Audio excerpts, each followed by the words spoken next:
What's up, everybody? Welcome to this week's edition of the On Purpose podcast, where you know it's always our privilege and pleasure to show up with you each and every week and to take a little bit of your time. And this week, I'm excited to be joined by Alfredo Borodowski, a leadership thinker, positive psychology expert, and the author of The Human Upgrade. Alfredo has spent decades helping leaders navigate disruption with clarity, purpose, and resilience. His work blends philosophy, psychology, and what I love best, the real world application and experience. And I'm excited to have him on our show, especially in challenging times like this where leaders really get to show up. And how we're going to show up is going to determine where things go. So, Alfredo, my friend, welcome to the show. How are you today? I'm doing great here in New York. This morning I went through the snow. I couldn't locate my car, was somewhere in the vicinity. And, but I made it to the office, cozy, with a good coffee, ready to go. Yeah, well, I love it. Thank you so much for coming on the show. And I want to thank you for the work you're doing and sharing the message with the world. I think that's so important, especially, in challenging times is a time for our leaders to really shine and to step up and to show what they're made of. There's a saying out there, I forget who said it, but basically anybody can lead in easy times, but true leaders lead in the difficult times. And I think your topic and your expertise is greatly needed at this time in our history, and I appreciate you being out there doing the work. Thank you. Well, we are going through a difficult time, but difficult is some kind of a relative term. Difficult means change, disruption, opportunities, growth. Those are difficult times. And I think that the staple of our difficult times today, tremendous growth of opportunity, but shaking the ground. AI, it's a revolution, the same way that the Industrial Revolution took place, or internet, or Bronze Age, then or the printing. Then it's a revolution, maybe stronger than the others. I will explain, but we are going through a major change, and change is uncertainty. The difference is that we always experience change. Now change is the experience. That's the new paradigm. We experience change. Now change is the experience. It's a different kind of change. Yeah. Yeah, I love that. Before we get going too far into that, because I got some questions for you, and I can't wait to learn from you today, Alfredo. I like to think of us as a workout. I got to warm you up. I got some questions I want to ask you for just quick responses, just to get everything flowing and to see what's going on for you. You ready? Absolutely. Let's go. All right, Alfredo, here you go, my friend. Wake up tomorrow, you get 1 extra hour in your day. How are you going to spend that extra hour? Look, clearly helping people, but to be honest with you, read. Oh, yeah, I love that. You know what? I had somebody else just say that the other day too. They would take that hour to sit, be quiet, and read. Yes, that's what I do. Look, I am an MMA fighter. Okay, I practice mixed martial arts. Yeah. I'm 62, fighting with 20 years old, and still doing great. Then I practice every day. And, then clearly I will take an hour to read and be by myself. I am a kind of by myself person. Or I would go for an extra hour of sparring, which is another kind of meditation. And I know, then I can go here. You have two extremes. Yeah. But equally important for me, and would make my extra hour. Yeah, that sounds great. All right, you get to remove one distraction from your life for a week. What do you get rid of first? Look, I'm going to be very standard. The phone, that's I am with the crowd here. I look a lot at my phone and check my LinkedIn and my Facebook and my emails constantly, and I know that it's not good for me, but I do. Right. Yeah, they get you in there. What's one book that's changed how you think? The Bible. Oh, nice. Okay, and let's move religion out of it, where you have stories. Look, it's the biggest bestseller of all times. Then we have to give it credit for that. But history and wisdom and law and characters and saga and story and quest and spirituality. Where can you get all that in one book that persists from day to day as a meaningful book? That's good. All right. What's one word that describes how you're showing up for yourself this year? I would say process. Ooh, nice. I hate waiting. I hate process. I am a kind of now guy. I want it now. I send you an email, you had to reply yesterday because I replied yesterday.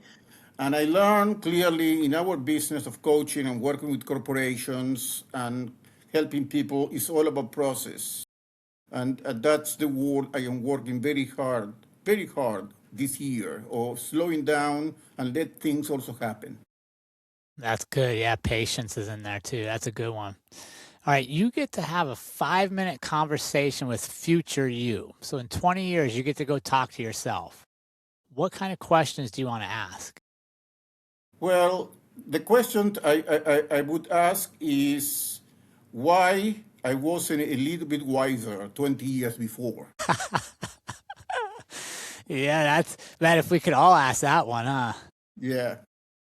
Yeah, that'd be a good one. I think you weren't ready to be wiser. I think that's why we don't have it.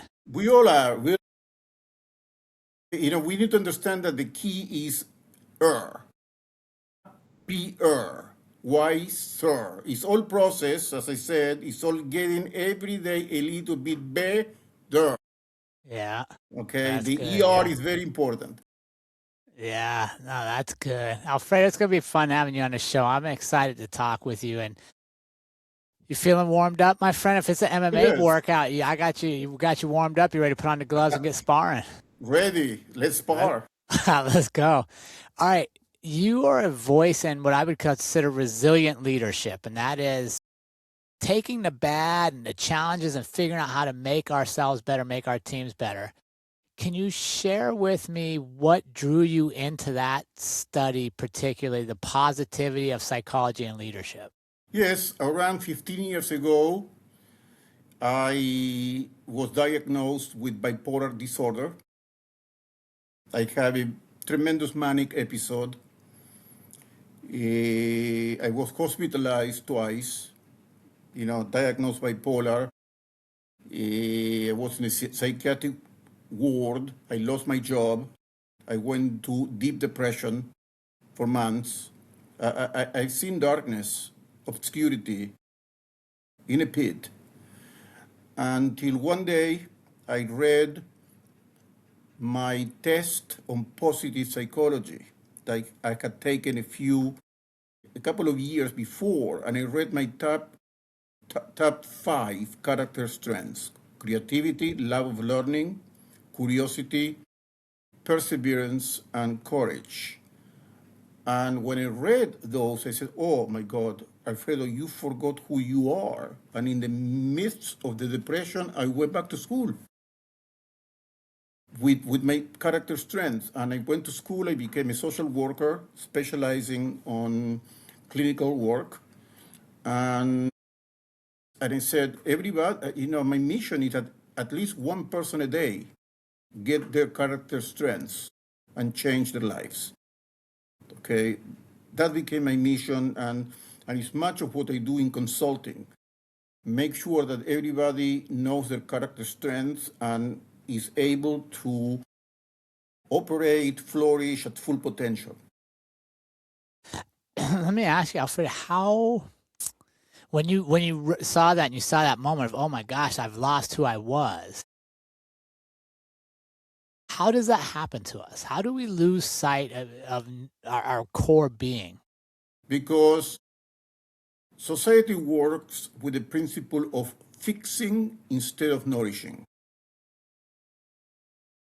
And since childhood, our parents try to fix us out of love.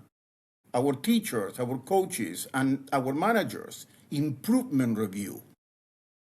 It should be celebration review. It should be accomplishment review. Okay, it's always about improvement, like you are beginning all the way from minus.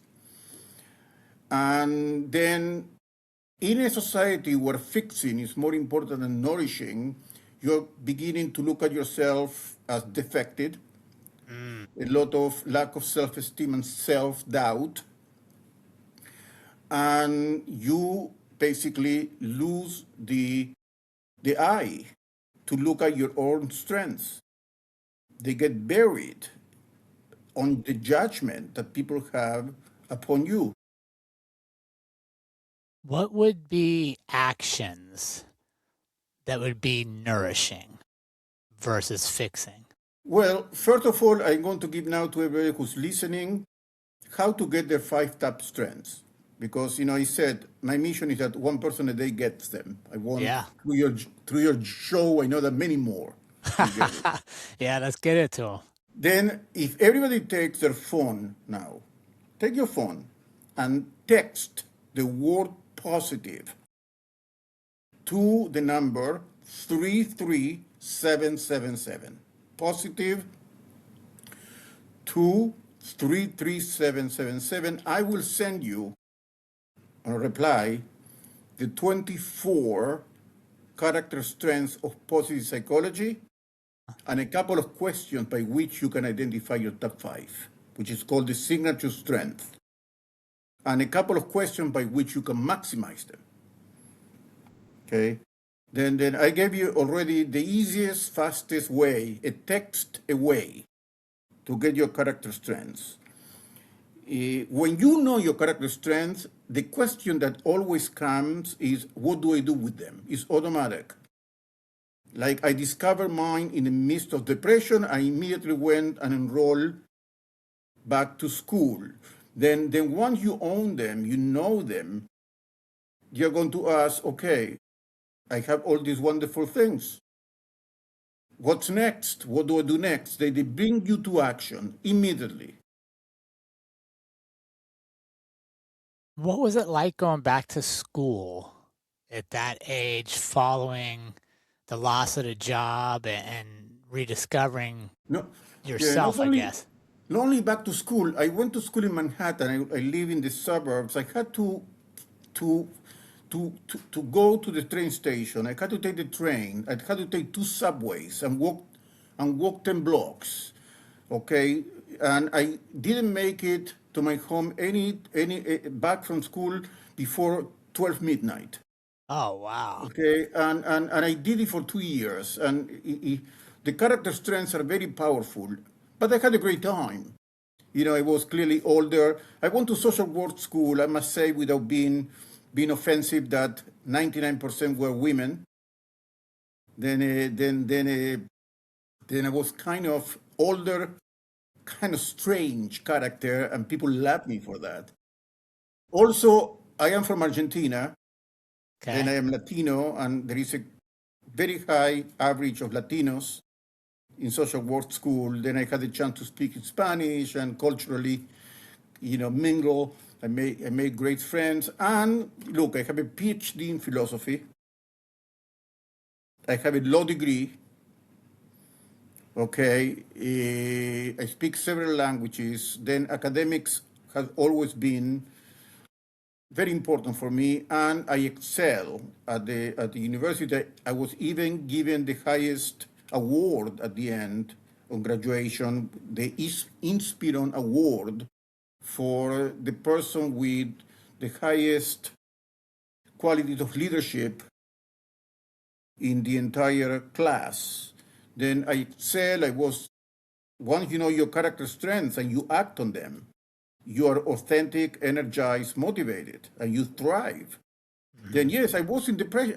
The depression didn't go away, but the energy, the motivation was fighting against it, and I did, I had to maneuver, but I did great. Yeah, it sounds like you did great. And I think that I would call it a pivot, right? When we hit a spot and things aren't going well for us, sometimes we stay there too long. Other when we need to pivot, we need to go a different direction. We need to give ourselves freedom to go explore again. What was the biggest obstacle you had to overcome in allowing yourself to create that new path versus fighting against staying where you were? Yeah, let me think. Look, I felt old, Yeah, that my time has passed. And I realized that just began. I am publishing 2 books this year. I yeah, am publishing The Human Upgrade, that is being published through Maxwell, John yeah, Maxwell, the tough, that's, yeah. and I'm publishing a book in Spanish called Una Oportunidad Más, One More Opportunity, on positive psychology and opportunities. And I published another 3 books in last year. Then I am in better shape and more creativity and energy than ever before. Then yes, at that point I felt, what am I doing here? I mean, like back to school, like wasting my time, Yeah. and was the best investment. But again, I align my character strengths, my purpose, and objectives. And when those 3 get aligned, character strengths, purpose, and objectives, you thrive. Mm. Yeah, I think that's good. Yeah, that's good. I think too many times we set goals for ourselves, we set expectations that aren't in line with who we actually are or how we actually operate. And then we're working against ourselves instead of being in flow, Right, moving in the right direction. indeed. Yeah. So talk to me about, let's go into your book. The one that was really intriguing to me is The Human Upgrade, because it talks about the AI revolution as fundamentally a human challenge. Yes. Right, so talk to me about that, because I see both sides of the fence. I see people that are embracing AI and using it to propel themselves, and I see a lot of people that are so fearful AI is going to replace everything, they don't want anything to do with it. So talk to me about what you've learned in your research and what you're hoping for us to get from the book. Well, first of all, I am pro technology. Okay, then I'm coming from that end. I think that technology is good, and used well is going to maximize our potential. But the way AR works, you see other technologies, let's say the printing, steam engine, electricity, internet, they all competed against us in what we do.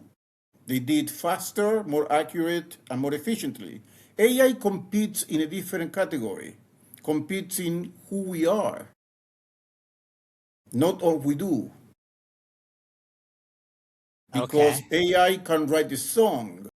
AI, when I do ChatGPT doesn't tell me I am processing. What is written there? Thinking. Okay. Okay. Yeah. No other machine told you before that it's thinking. Yeah, that's He's the true. one, the first one that has the chutzpah, the audacity to tell you that they are thinking. And Yeah. it's not so far from the truth, and it's going to become more and more of that. Okay, and you're going to have, people who have machine inserted in them, and machine that have people inserted in them, whatever way you want to go. Then this is the first technology that actually infringes in what we call human. Right. It's a completely different technology. We never experienced this philosophical, ethical, strategic challenge before. And this is bringing uncertainty and disruption and distress. Mm-hmm. And if companies are not up to the task of upgrading the human as they upgrade technology, they will collapse and suffer. The two need to come as once. It's a dance with 2 partners. How do they do that? How do they, Well, with limited resources, right? Because people, depending on where you're at, what spectrum you're in, the economy is tough now, things are tight. How do I invest in my people and move my AI product forward Limited resources are not so expensive, my friend. Look, every company has trainings and things like that. They need to be creative and bring the right training.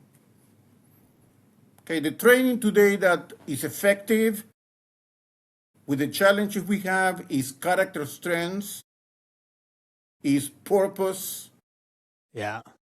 adaptability. Those are the core issues today. Very different from the issues before. Yeah. Okay, Yeah. then it had to be human center workshops Hmm. where they take care of the human and they upgrade the human, not workshop about efficiency only and about data management and things like that. Now Then that is such a great point, right? That is such a great point. That is human-centered leadership, right? That's leadership developing the person. And when I hear you say that, I think back to how many trainings people have been involved in that are skill-based. it's all skills. How to do the thing faster, how to do the thing more efficient, how to do the thing with less errors. But what you're saying is they need to invest in the actual humans doing the thing, not the thing they're doing. And we know from every research that brings results, this is not about being nice. This is about efficiency, okay, and performance. Yeah. You want to have the people being at the best as people to do the best they can do. Yeah. So let me ask you, you referenced this a few times in some of the stuff I did research to prepare for this, that you call it a disruption, right? Like anytime we have a change, there's a disruption in the status quo, and we have an opportunity to lead through the disruption. And usually on the opposite side, or after the disruption settles, there's progress again. We evolve and we move forward. So what is the mind shift or mindset shift that's required for us to be leaders during this disruptive time? Yes, leadership was to be based on prediction. The good leaders are the ones who predict. That's good, and that will remain. Clearly, those who see, my book on opportunities, I write what is an opportunity is the art of seeing patterns where the others see chaos. Then opportunity is the right reading. Yeah. Then people who read better have more opportunities. And that's not going to go away. It's going to be always a staple of leadership, of the visionary leader. However, because change is so rapid today, prediction is more and more difficult. And what there is a lot is disorientation. And then the leaders, as they predict, they need also to be orienters. People who are clear in the company that there is stability, that they know what they are doing, that the inclusion of technology is not the latest thing without thinking about the people. Yeah. That there are certain core values that are going to be maintained, that there is certain respect that is going to be kept. Okay, then I would say predictability plus orientation, because this orientation is the name of the game today. Then I write in the book that we need to go back to the paradigm of the leader as a shepherd. Ah. Not only the visionary, the one who takes care of the flock, of the people, okay, who has that empathy, emotional intelligence touch. That's essential. Yeah, because you can't outsource that to AI. No. You see, we are not going to be able to compete with AI and efficiency and results. The AI will win for our benefit. We only can compete in the human dimension. Then we have to become better humans. Our added value is being better humans. If we lose that, then we lose our edge. The companies who keep people being better humans are going to have the advantage over those who do not. Yeah, I'm just thinking on that for a second, because there's a cost to that, right? Like, A cost benefit, if I can outsource a lot of things to AI and pay less for it, sometimes I may let go some of my human employees, or I may replace them, right? And I'm thinking, how do we balance that? How do we optimize for the AI portion, but still humanize the people we have and make sure that their needs are being met?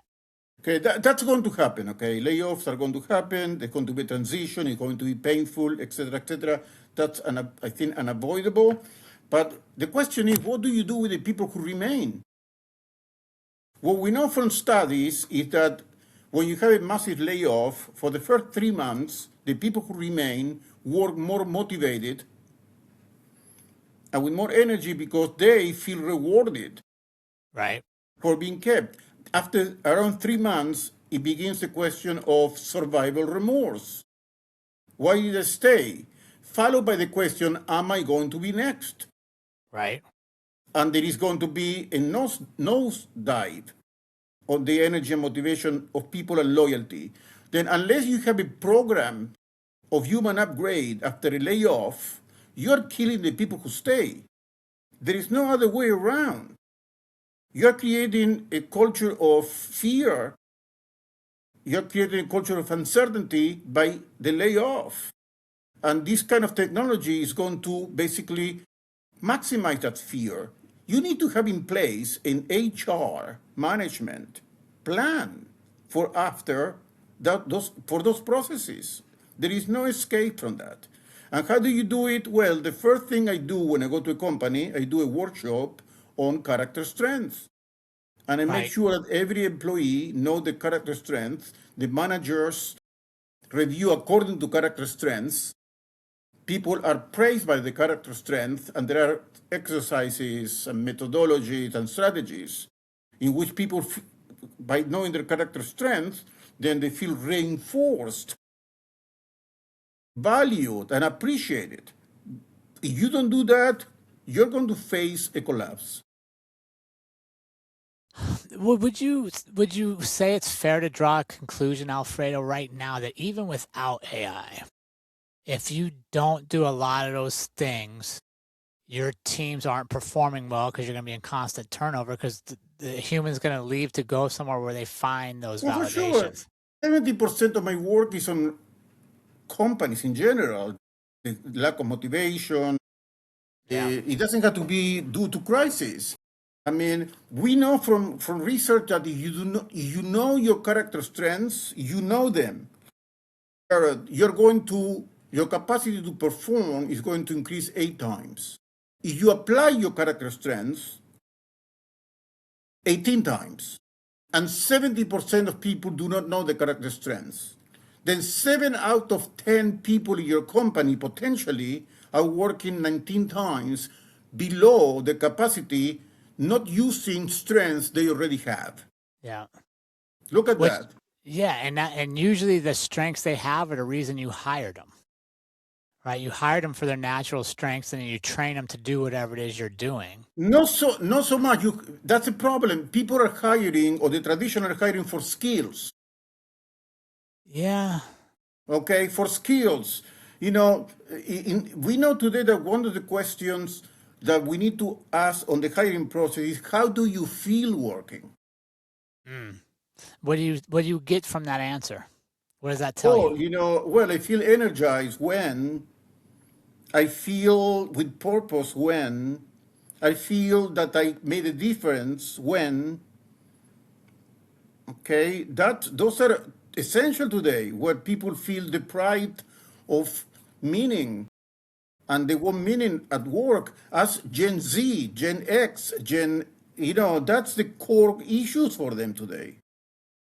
You better begin talking that language and creating spaces where the human dimension shines. So what's the first step if I'm running a big company and I'm paying attention and I'm looking at patterns and I see AI moving into my industry and I want to make sure I retain the human aspect of my company? What's the first thing I should be doing? Well, I'm going to be playing the same instrument again, but the first thing to do that everybody knows their top 5 character strengths. Right. So your personal profile. So you have a profile for everybody. I don't like to call it profile because it's a little bit like technical. You know, character strength, what you are best at, what makes you motivated, authentic, energized, and the best version of yourself. And that's done with a workshop and some exercises. Okay. Then the second thing is to have a workshop on purpose. You are on Purpose podcast. Purpose defined as the best of you for the benefit of others. Okay, this is a definition I learned from Brian and Gabrielle Bosch, or Bochet, the founder of the Purpose Company. They specialize in purpose, and I am in the mastermind program. And that's the way they define purpose. The best of yourself for the benefit of others. Then once people at a corporation understand that they are recognized for the best of themselves and what they are doing is for some benefit, then motivation, loyalty, uncertainty, all those begin to diminish. Then if you combine character strength with purpose, you get peak performance. Okay, Yeah. character strength, purpose, peak performance. Yeah. Purpose is such a buzzword nowadays, and it gets thrown around a lot. And I think some people use it, I don't want to say as an excuse, but as a crutch, right? Like I'm doing things today, but it's just not, I just can't find my purpose. So I'm kind of just going through the motions of the day. I'm doing what I'm supposed to do, but I don't have that passion for it. So how do you suggest people find their purpose again? Remember what it was. They had to take the Purpose Factor instrument. It's a new instrument that just came on the market. It's called the Purpose Factor. Came on the market 3 months ago. It's the first instrument on a complete analysis of a person's purpose. It gives you a 49-page description of your purpose from all angles. It's a must. You cannot begin a good discussion on purpose today. It's like going to the doctor for an annual and not taking blood test. Then the Purpose Factor is a blood test of your purpose. That's a must. The best instrument out there. Okay.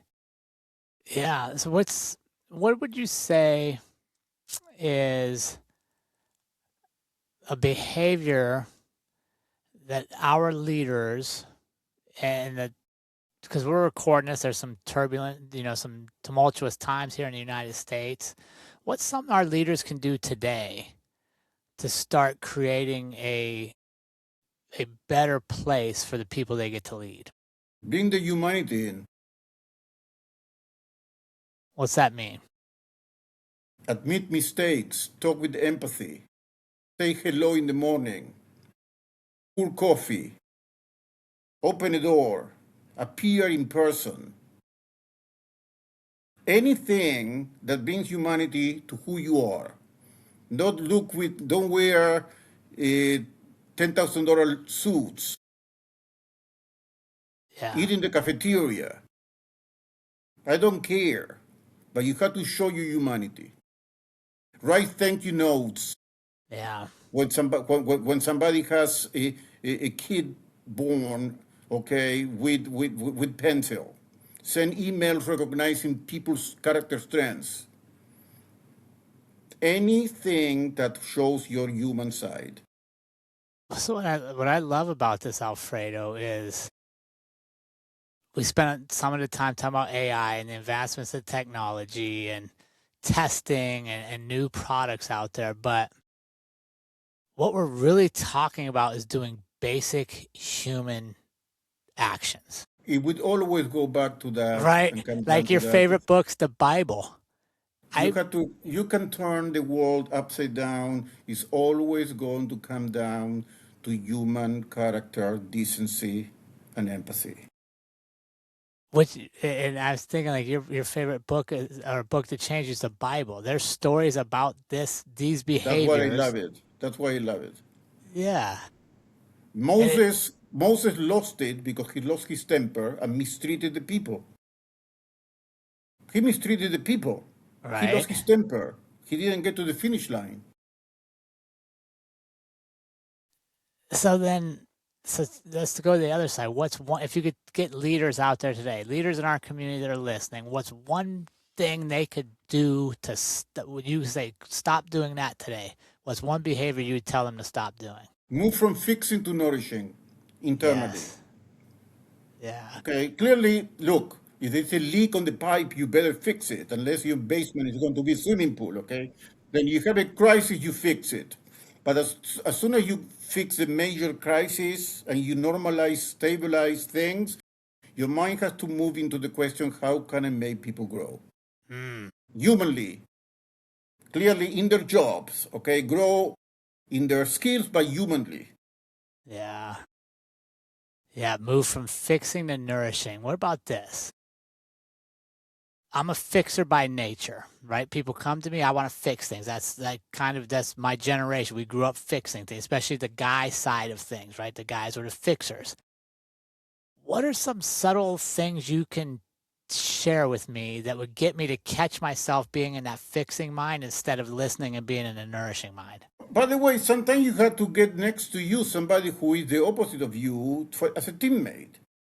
Well, that's what I Okay, got a wife for, Alfredo. what? That's what I got a wife for. Exactly. Well, clearly, my wife is the CEO and I am the helper. But first of all, you have to have a team Yeah. in today's leadership. Okay, you can't be everything. The question is that you know that the human has to be as important as the technological. First of all, that's the major thing. The major thing, you have to make a decision as a leader that you're going to invest. Then you can bring consultants. You can bring your management has to be a certain way. Okay, you can write thank you notes.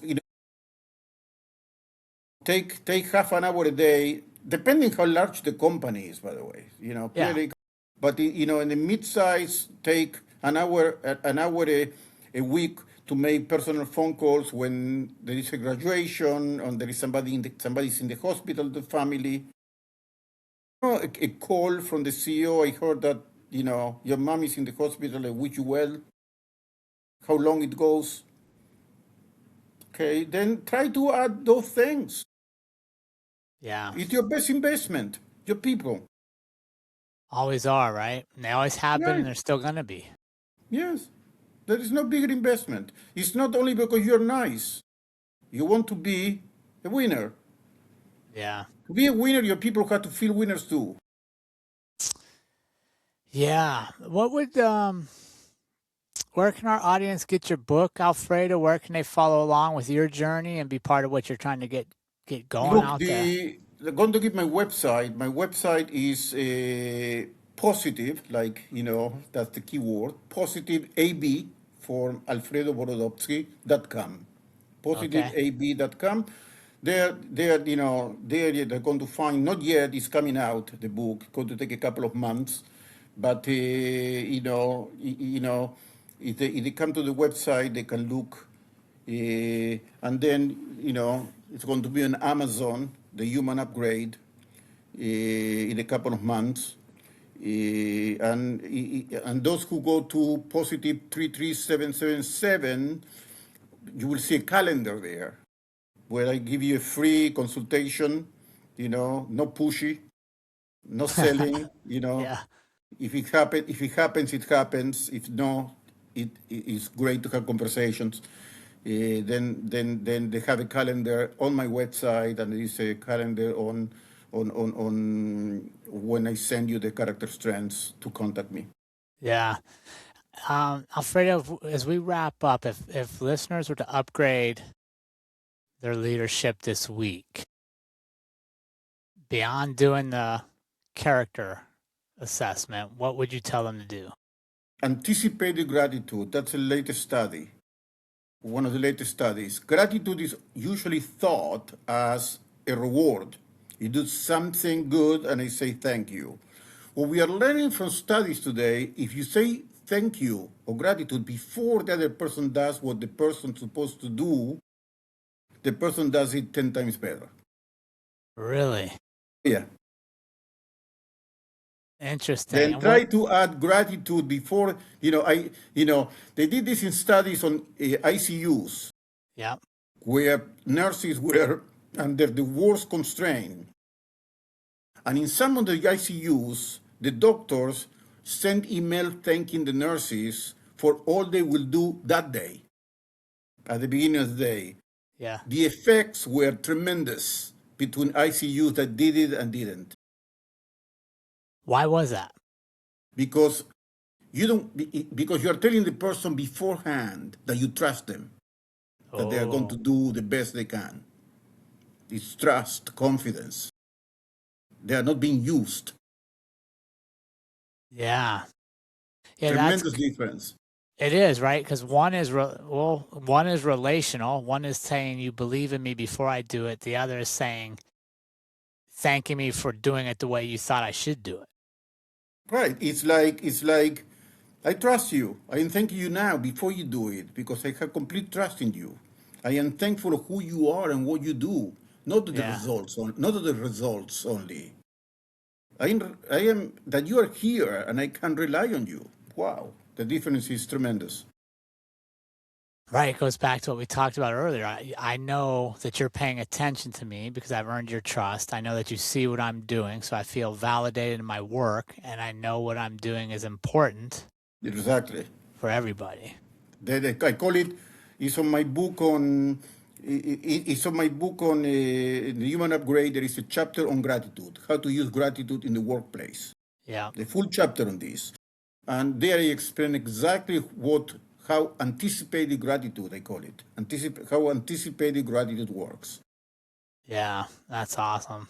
Well, Alfredo, thank you so much for joining us this week. It's been a pleasure to sit and talk with you, my friend. And then thank you for the work you're doing and what you're spreading out in the world. Well, this hour flew, and that's, tells a lot. I didn't feel it was an hour. Great questions, great conversation. I hope that what this one person got their signature strengths, that will be for me the purpose of the day. Yeah. One more time, give them the number to text you to get in touch with you.